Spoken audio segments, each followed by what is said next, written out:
Allahan is a nurse, activity manager for Doctors Without Borders, MSF. She was evacuated last Wednesday and arrived back in the U.S. just over the weekend. First of all, how does it feel to be out? A lot of people keep asking me that, and I really don't have a good answer.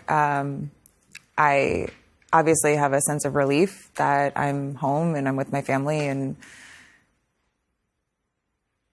feel safe for the first time in 26 days. And I'm having a really hard time finding any joy in any of it, because me being safe is the result of having to leave people behind.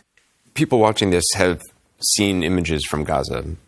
They've seen the hospital images. They've seen the horror of children dead day after day after day after day. I mean, they've seen all the images. But to actually be there and to experience it, you're experiencing all these things which a camera can never capture. So could you just talk a little bit about when you close your eyes at night, what is it you think about now?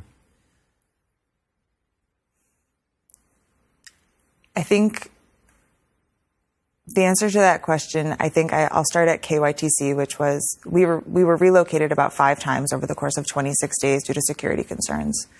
And one of the places we wound up was the Khan Yunis training center. We call it KYTC. That's when people had evacuated to the south. So you were in the south of Gaza at that point. Yes, when we went to below Wadi Gaza line. And by the time we left there were 35,000 internally displaced people living alongside us. There were children with just massive burns down their faces, down their necks, all over their limbs. And because the hospitals are so overwhelmed, they are being discharged immediately after. And they're being discharged to these camps with no access to running water. There's 50,000 people at that camp now in 4 toilets.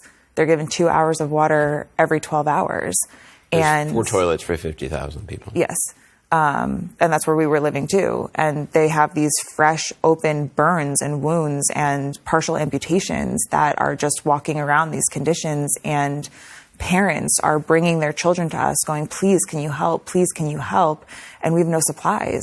When in situations where there are tens of thousands of people and it is a war and people can't feed their kids, things get strange very fast and things get tough very, very fast and people turn on each other. You saw that up close.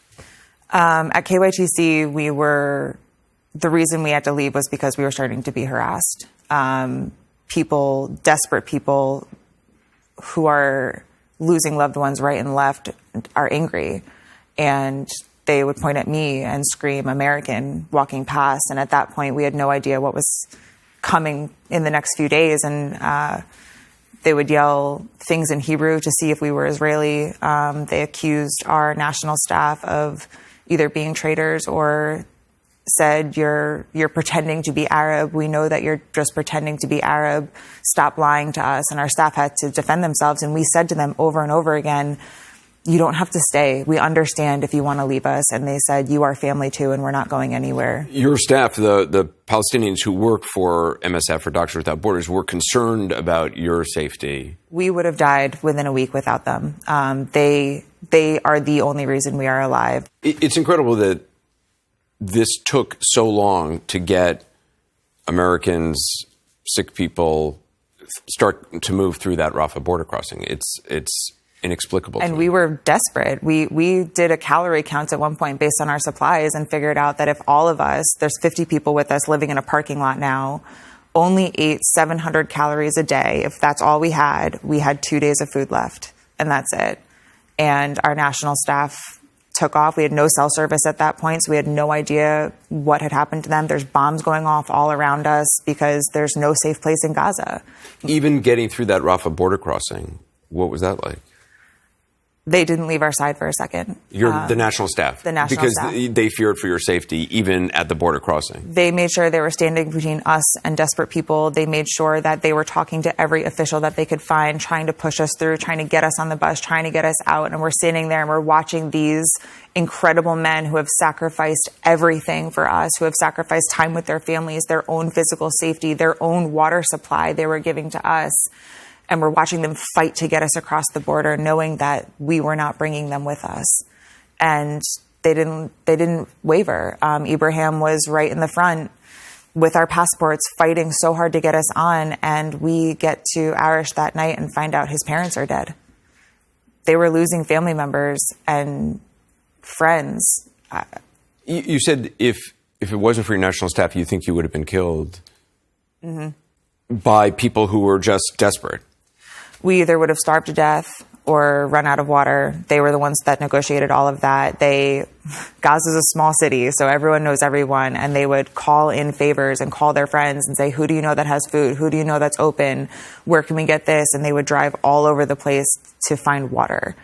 And when we ran out of bottled water in Gaza, they were the ones that were able to figure out that the water truck was coming here at these times, and oh, I know this guy has a grocery store and they still have power sometimes. I think I can probably get something from them. Like when I say we would have starved to death without them, I'm not exaggerating. And in the moments of absolute desperation of civilians, they were steadfast and calm and just talked to them and said, these people are also in the same boat that you are. They have no supplies. They also have no food and water. They are also sleeping outside on the concrete, and did it in such a beautiful way that they were able to talk them down with love and kindness. There was no violence in their heart, and it calmed everyone around them down as well.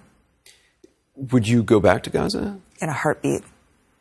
In an absolute heartbeat. My heart is in Gaza. It will stay in Gaza.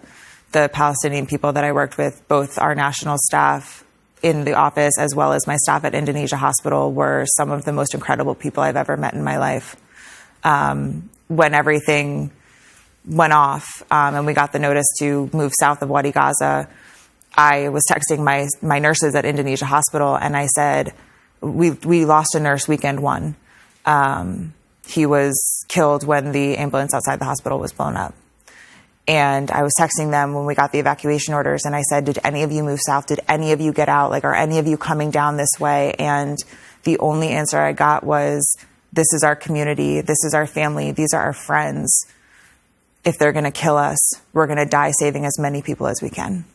And I said, if I can ever have an ounce of the heart that you have, I will die a happy person. They were incredible. I would like to send out a reminder that there are civilians seeking shelter there, and that my doctors and nurses didn't leave out of loyalty to their community.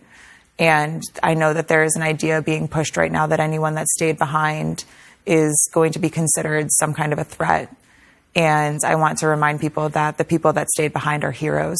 The people that stayed behind are they know they're going to die, and they're choosing to stay behind anyway. You're talking about doctors, nurses in the hospital. I wake up every morning and I send out a text message and I ask, are you alive? And every night before I go to sleep, I send another message and says, are you alive? Well, Kelly, thank you so much for your time. Thank you.